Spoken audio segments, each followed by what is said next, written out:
तो हेलो दोस्तों, कैसे हो आप लोग। होप आप सब बढ़िया ही होंगे और अच्छे से पढ़ भी रहे होंगे। आज हम बात करेंगे कि कैसे आप इंग्लिश के सब्जेक्ट में कुछ इजी स्टेप्स को फॉलो करके अच्छे मार्क्स स्कोर कर सकते हो। पहले तो आपको ये बात समझनी होगी कि इंग्लिश का जो स्टडी है वो आपको सिर्फ इंग्लिश के सब्जेक्ट में ही नहीं बल्कि बाकी सब्जेक्ट में भी इनडायरेक्टली हेल्प करेगा। अब आप पूछोगे ये कैसे। तो होगा क्या कि ज़्यादातर आप जो लोग होंगे वो इंग्लिश मीडियम से पढ़ रहे होंगे, तो आपको सारे पेपर जो आपके लैंग्वेजेस के अलावा है, हिंदी, मराठी, आईटी, वो सारी चीज़ें, उनके अलावा सारे जो पेपर है वो सब आपको इंग्लिश में ही देने हैं। तो इससे होता क्या है कि आपके बेसिक कंसेप्ट क्लियर होते हैं, ग्रामेटिकली आप बहुत ज़्यादा स्ट्रांग होते हो, आपकी प्रेजेंटेशन भी इस चीज़ से इम्प्रूव होगी। इससे क्या होगा कि चेकर पे आपका अच्छा इंप्रेशन पड़ेगा, सेंटेंस कंस्ट्रक्शन में भी आपको बहुत ज़्यादा हेल्प होगी और स्पेलिंग मिस्टेक न के बराबर होगी। और इन सारी चीज़ों से आप इजीली अच्छे मार्क्स स्कोर कर सकते हो। तो उम्मीद है कि आपको ये तो पता लग गया होगा कि हमें इंग्लिश को क्यों पढ़ना है। जैसे मैं हर वीडियो में बोलता हूँ कि पेपर पैटर्न जो है आपकी बोर्ड एग्ज़ाम या फिर किसी भी एग्ज़ाम का पेपर पैटर्न उसका बेस होता है। तो इसलिए अपने पेपर पैटर्न को अच्छे से समझना बहुत ज़्यादा ज़रूरी है। ये वीडियो थोड़ा अलग है क्योंकि इसमें मैंने पेपर पैटर्न को एक्सप्लेन करते हुए आपको कुछ टिप्स एंड ट्रिक्स दिए हैं, क्योंकि इंग्लिश का सब्जेक्ट बाकी सब्जेक्ट से थोड़ा अलग है। मेरे ख्याल से इंग्लिश का सब्जेक्ट जो है वो बुक ओरिएंटेड कम और ज़्यादा प्रैक्टिकल नॉलेज ओरिएंटेड, आपकी थोड़े फर्स्ट टू टेंथ के जो बेसिक कंसेप्ट है उन पर ही ज़्यादा डिपेंड है। तो चलिए फिर वीडियो को शुरू करते हैं। तो हमारे इंग्लिश के पेपर में टोटल 4 सेक्शंस है, प्रोज, पोएट्री, राइटिंग स्किल्स और नॉवेल। तो चलिए बात करते हैं पहले सेक्शन यानी प्रोज। प्रोज मतलब आपको एक पैराग्राफ दिया जाएगा और उसमें से आपको कुछ क्वेश्चंस को आंसर करना पड़ेगा। इसमें क्वेश्चन 1 आता है, read the extract and complete the activities given below. तो ये आपका सीन पैसेज होता है जो आपके टेक्स्ट बुक में जो सारे लेसन्स है उनमें से कहीं से भी आता है एक। इसमें 6 सब क्वेश्चंस होते हैं। A1 global understanding, A2 complex factual, A3 inference interpretation analysis, A4 personal response, A5 language study और A6 वोकेबलरी। तो ये सारे जो क्वेश्चंस होते हैं इनमें बेसिकली होता क्या है, ग्लोबल अंडरस्टैंडिंग अगर आप देखेंगे तो चार्ट्स या फिर कुछ क्वेश्चंस होंगे, नॉर्मली फिलिंग द ब्लैंक्स वैसे क्वेश्चंस होंगे। कॉम्प्लेक्स फैक्चुअल में आपको कुछ एक्सप्लेन, आंसर इन डिटेल ऐसी चीज़ें बताई जाएंगी। इंटरप्रिटेशन एनालिसिस में वाई डिड दिस हैपन या फिर उस चीज़ के पीछे का इंटेंशन, ऐसी चीज़ें आपको पूछी जाएंगी। पर्सनल रिस्पॉन्स आपको 2 मार्क के लिए आता है, आप अपने मन से आपको क्या लगता है उस चीज़ के बारे में ऐसा लिख सकते हैं। लैंग्वेज स्टडी और वोकेबलरी ये हमारे ग्रामर के पार्ट है। लैंग्वेज स्टडी में आपको बेसिक ग्रामर के क्वेश्चंस पूछे जाएंगे, अंडरलाइन, एडवर्ब, फिर preposition, change the degree, tense को चेंज करना, चेंज द वॉइस, ऐसे सारे क्वेश्चंस हो गए। वोकेबलरी में आपको स्पॉट द एरर या फिर सिनोनिम, एंटोनिम, ऐसी सारी चीज़ें आपको वोकेबलरी में पूछी जाएंगी। इसके बाद आता है question number B, non textual grammar. इसमें आपको डू एज डायरेक्टेड या फिर ट्रांसफॉर्मेशन ऑफ सेंटेंस B1 और B2 स्पॉट द एरर आता है। तो 2 क्वेश्चन समझ गए, आपको उनका मीनिंग भी पता चल गया होगा। क्वेश्चन 2A में भी सारा फॉर्मेट वैसा का वैसा ही है। एक क्वेश्चन है question 2A, global understanding, complex factual, inference interpretation analysis, personal response, language study और वोकेबलरी। इसमें सीन पैसेज तो नहीं आता, इसके बजाय आपके लिए एक अनसीन पैसेज होता है। तो ये पैसेज आपके बुक के अंदर नहीं होगा दोस्तों, ये पैसेज कहीं बाहर से डाला हुआ होगा। आपको उसे अच्छे से पढ़ना है, 2 से 3 बार उसके अच्छे से पढ़िए।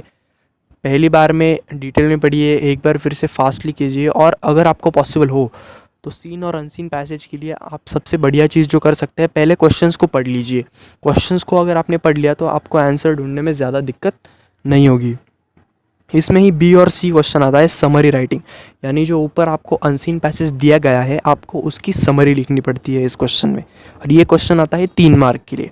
इसके बाद बहुत ही सिंपल एक क्वेश्चन होता है माइंड मैपिंग का, यानी आपको कोई भी टॉपिक दिया जाएगा, आपको उस पर एक माइंड मैप बनाना है।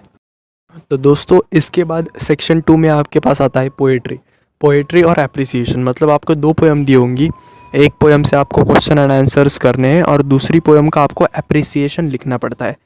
तो इसमें क्वेश्चन 3A1 होता है ग्लोबल अंडरस्टैंडिंग, फिर A2 inference interpretative analysis, A3 personal response, A4 poetic device, A5 creativity.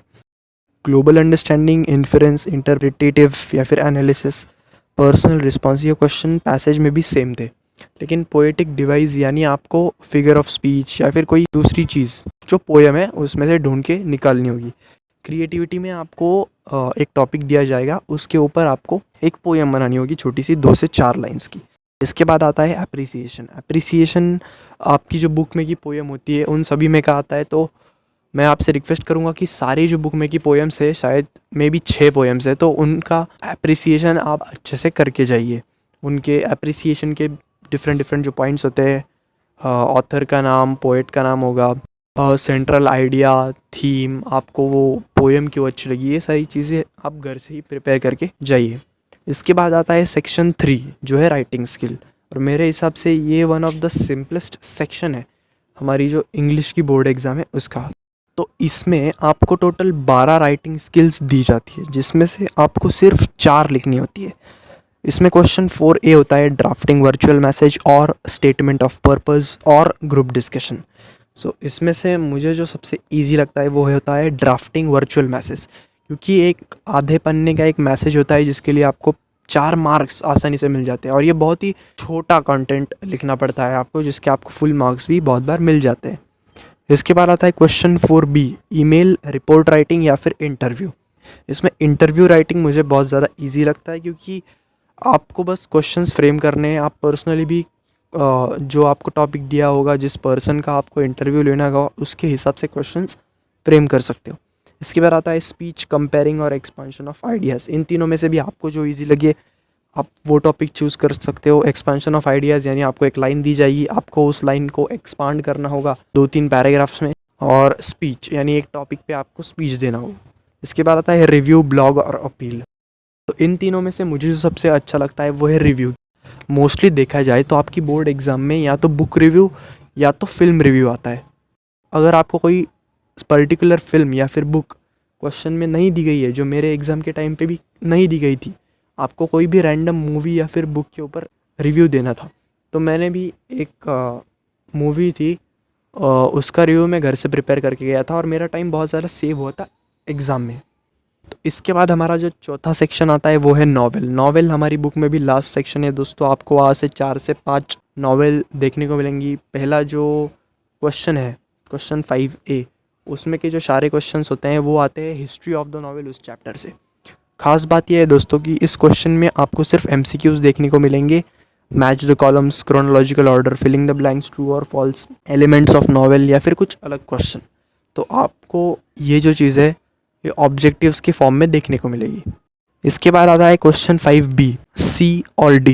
ये तीनों जो क्वेश्चन है, इन तीनों को साथ में देखा जाए तो इनके सारे सब क्वेश्चन सेम ही है। अगर हम देखा जाए तो फर्स्ट क्वेश्चन जो आएगा आपको होगा describe, explain, compare, contrast, name, discuss. यानी इसमें आपको होगा कि किसी भी कैरेक्टर को आपको डिस्क्राइब करना होगा, उसकी कुछ क्वालिटीज़ होंगी, उसने उस नॉवेल में क्या भूमिका निभाई है, उसका कंट्रीब्यूशन क्या रहा है, फीचर कैसे थे उसके, ये सारी चीज़ें, उसका कैरेक्टर स्केच, वो सारी चीज़ें आपको बताई जाती है।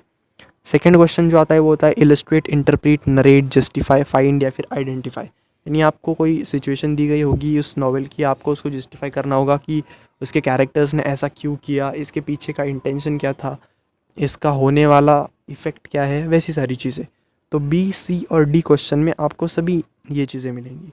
इसके बाद यहाँ पे कुछ इंस्ट्रक्शंस दिए गए हैं, आप चाहे तो इन्हें पढ़ सकते हैं।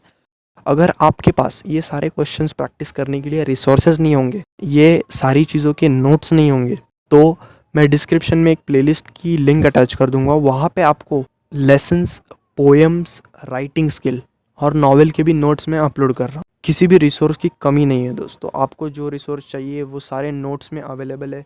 उसमें हर लेसन के ऊपर, हर पोएम के ऊपर ढेरों क्वेश्चन है। राइटिंग स्किल में भी सैम्पल के लिए दिए गए फॉर्मेट के क्वेश्चन है।